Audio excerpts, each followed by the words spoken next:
this word a lot of times in tech: data structures. As the name suggests, a data structure is a storage that is used to store and organize data.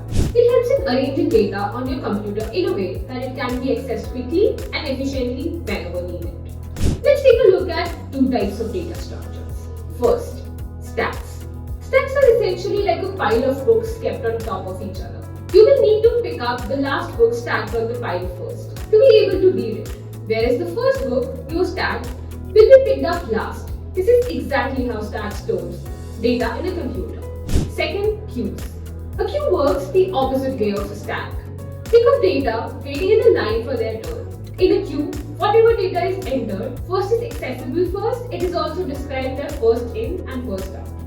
To know more, join Crack the Code with Mr Lakshay Arora and understand how to practically use them in your project.